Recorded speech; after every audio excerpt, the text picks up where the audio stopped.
Chapter 8 is a brief chapter about active managerial control and food safety management systems.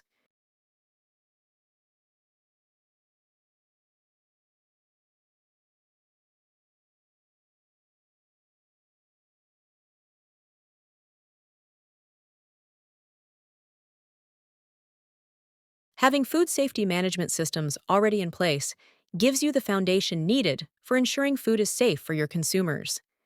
Here we've mentioned a variety of different systems or programs that fall under the big umbrella of food safety management systems.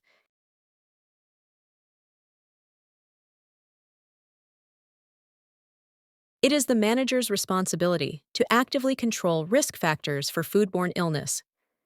This is called active managerial control. Active managerial control is proactive rather than reactive.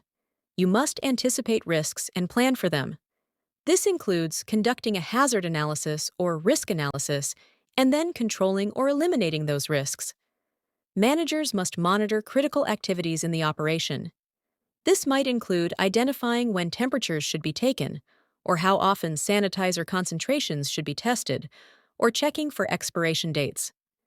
Take the appropriate corrective action steps to correct improper procedures or behaviors.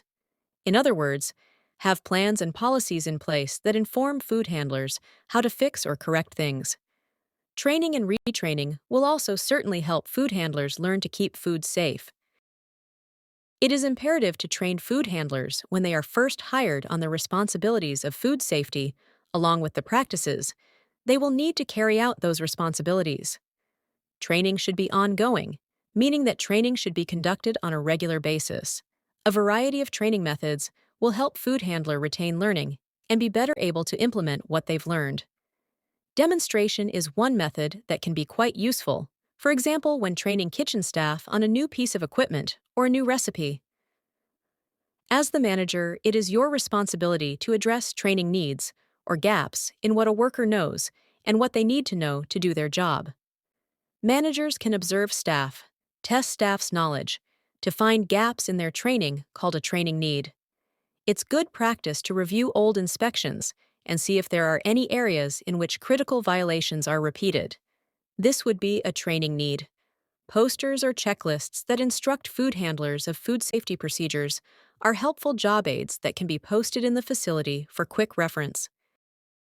You also must take steps to stop people who are trying to deliberately, intentionally, or maliciously contaminate food.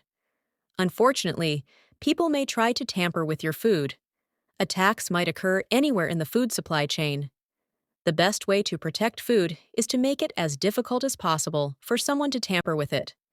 For this reason, a food defense program should deal with the points in your operation where food is at risk.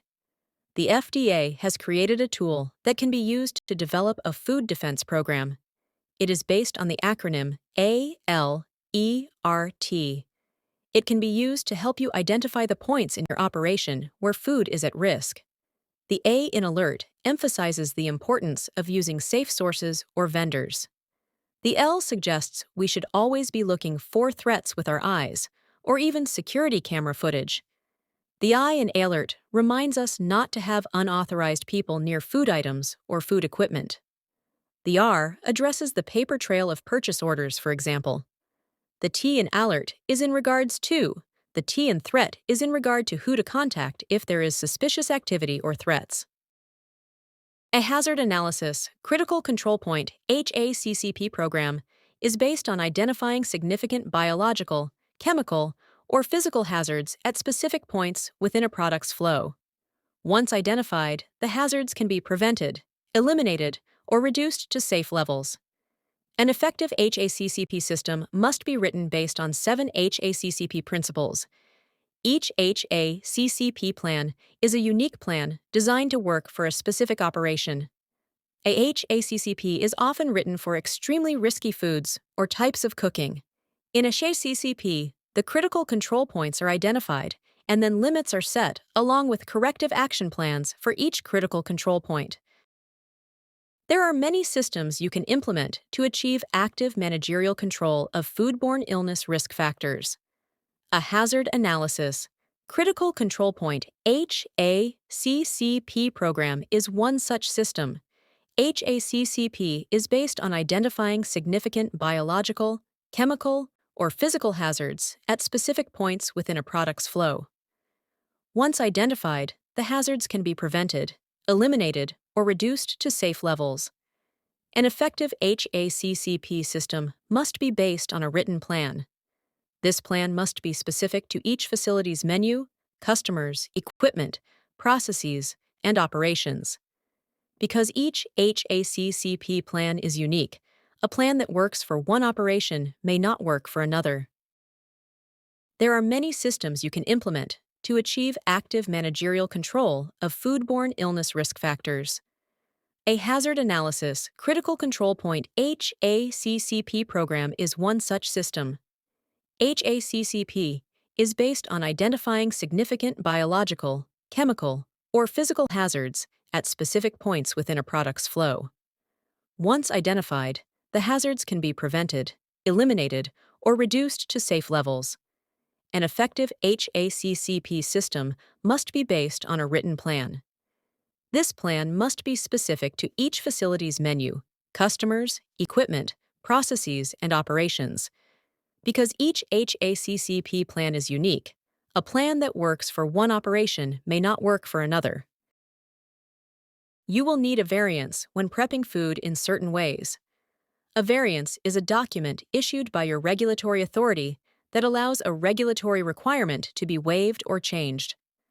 When applying for a variance, your regulatory authority may require you to submit a HACCP plan.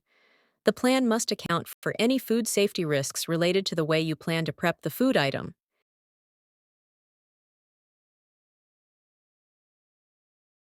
You need a variance if sprouting seeds or beans, packaging fresh juice on site for retail sale, ROP, or sous vide, cooking, offering live clams, lobsters from a display tank.